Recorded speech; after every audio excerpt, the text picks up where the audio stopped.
శివుడికి మారేడాకులు ఎందుకు ఇష్టం, విష్ణువుకి తులసి ఎందుకు ఇష్టం, అసలు మన బ్రెయిన్ ఆలోచించదు. తులసి ఇష్టం, తోసాయి అంతే.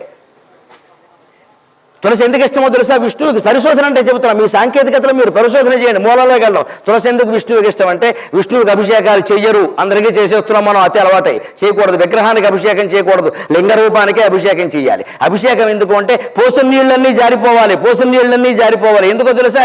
జీవితం అర్థం కావడానికి. వచ్చింది ప్రతిదీ పోతుంది. 2 ఏళ్ళప్పుడు పిల్లాడు నడుస్తాడు. అప్పుడు ఏమంటారు ఆ పిల్లాడిని చూసి, మా అబ్బాయి అప్పుడే నడిచేసాడు, వీధిలోకి వెళ్ళిపోతున్నాడు, పట్టుకోలేకపోతున్నాం అంటుంది తల్లి ఆనందంగా. ఈ 2 ఏళ్ళ వాడికి 70 ఏళ్ళు రాగానే వాళ్ళ కోళ్ళు ఏముంటుంది, మా మామగారికి పక్షవాతం వచ్చింది, బయటికి వెళ్ళట్లేదు, వచ్చినాడకే పోయింది. ఈ 2 ఏళ్ళ కురాడికి అంతకంటే ముందు మాట వచ్చినప్పుడు ఏమైంది, తల్లితో అత్త అత్త అత్త అత్త అత్త అని ఏదో మాట్లాడాడు. వెంటనే తల్లికి ఆనందంగా, మా వాడికి మాట వచ్చేసింది, అత్త తాత అంటున్నాడు అని చెప్పేసింది. అందరికీ ఏవో అరిసెలు పంచిపెట్టేసింది. మళ్ళీ వచ్చిన మాట ఏమైంది, వీడికి 80 ఏళ్ళు రాగానే వాడు కోళ్ళు ఏమంది, మా మామగారికి మాట పోయింది, అన్ని సౌజ్ఞలే, వచ్చిన మాట పోయింది. అంతకంటే ముందు మాట రావడం కంటే ముందు స్పృహ వచ్చింది, గుర్తుపడుతున్నాడు. తండ్రిని గుర్తుపట్టాడు మంచంలో ఉండి. చిన్నపిల్లాడు మేనమామను గుర్తుపెట్టాడు. వెంటనే తల్లికి ఆనందమైంది, వాడు అందరినీ గుర్తుపెట్టేస్తున్నాడు. వాళ్ళ మావయ్య రాగానే మావయ్య పలకరించే, ఎందుకు పలకరించడమో, మేనమామను పలకరిస్తాడు, ఎవడన్నా కూతురుంది కదా ఇస్తాడు, పెళ్లి చేస్తాడని. లేకపోతే ఎందుకు పలకరిస్తాడు? అందుకే వాళ్ళ మావయ్యను పలకరించాడు అని సంతోషించింది. ఈ వచ్చినటువంటి వాడికి పిల్లాడికి 90 ఏళ్ళు దాటగానే వాళ్ళ కోళ్ళు ఏమందండి, మా మామగారికి చూపు కూడా లేదు, ఎవరు చేస్తున్నారో కూడా తెలియదు అంటే ఆలోచించండి. వచ్చిన నడక పోయింది, వచ్చిన మాట పోయింది, వచ్చిన చూపు పోయింది, వచ్చినవన్నీ పోతాయి. అందుకే శివలింగానికి అభిషేకం చేస్తే నీళ్ళన్నీ జారిపోతాయి, అన్నీ జారిపోతాయి. బీ ప్రిపేర్డ్, సిద్ధంగా ఉండు. ఇది అభిషేక తత్వం, ఇది శివాలయం లక్ష్యం, ఇది అభిషేకం. ఏదొచ్చినా పోతుంది. పశు నీళ్ళన్నీ పోతున్నాయిగా, అలాగే విష్ణువు దగ్గర పోవు, ఎందుకని విగ్రహం అక్కడ. అందుకని ఆయనకి దండలేస్తారు, ఇలాంటి దండలేస్తే ఇబ్బంది ఏమిటో తెలుసా? నాకు నియమం, నేను పూలదండ మెళ్ళో వేసుకోను, 10 ఏళ్ళు అయింది నేను వేసుకొని మానేశాను. ఎందుకో తెలుసా? మీకు తెలియదు, ఆ బాధ మాకు తెలుసు. వీరమాల జయమాల పట్టుకొచ్చి వేస్తారు, వాటిలో పురుగులు ఉంటాయేమో మాకు తెలుసు. మొత్తం మెడ చుట్టూ చేరి కుట్టేస్తూ ఉంటాయి. నేను ఇక్కడ మాట్లాడుతుంటే లోపల వాటిపైన అవి చేస్తాయి. నేను మాట్లాడవద్దా, నాకు తెలుసు అనుభవం, అందుకే నేను దండ వేసుకోను.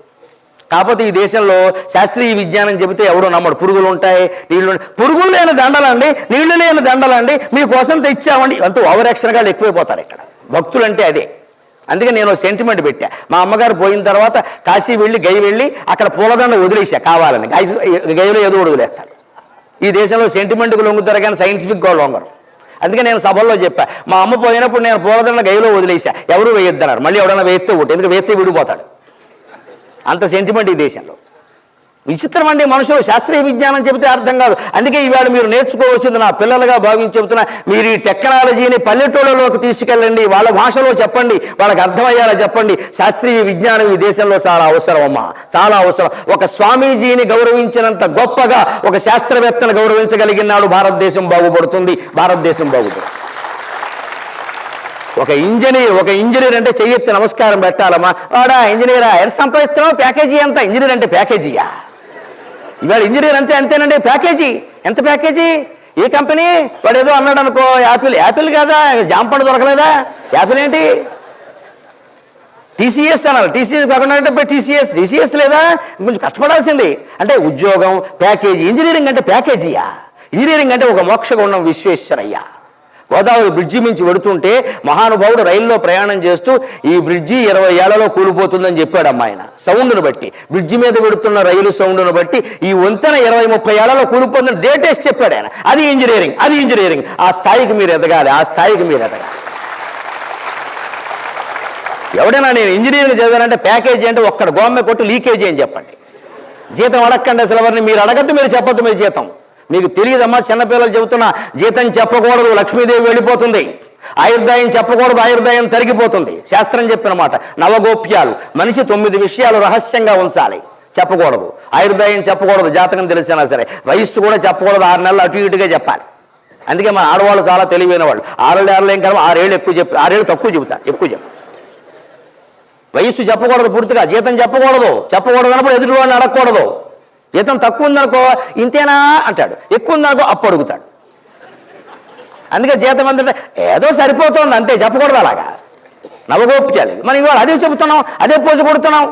అదే నీ ఇంజనీరింగ్ ప్రత్యేకత ఏమిటంటే నువ్వు కనిపెట్టిన విషయం చెప్పు, నువ్వు సాధించిన విషయం చెప్పు, అప్పుడు ఖచ్చితంగా మెలుకుతూ ఉంటావు. అందుకని ఆ జీవకుడు చెప్పి పనికిరాని మనిషి కూడా ప్రపంచంలో లేడండి అంటే ఆయన చాలా ఆనందించి గురువు గారు ఒరే నువ్వు ఒక్కడవే మెడిసిన్ పాస్ అయ్యేవరా, మిగిలిన వాళ్ళంతా మళ్ళీ మార్చి సెప్టెంబర్ రాసుకోవలసిందేనా ఆయన అని వాడు ఒక్కడికి సర్టిఫికెట్ ఇచ్చి వదిలేశాడమ్మా. ఇప్పటికీ మీరు అనంతపురం పట్టణం సహా ఆయుర్వేద దుకాణాలు ఉంటే వెళ్ళి చూడండి.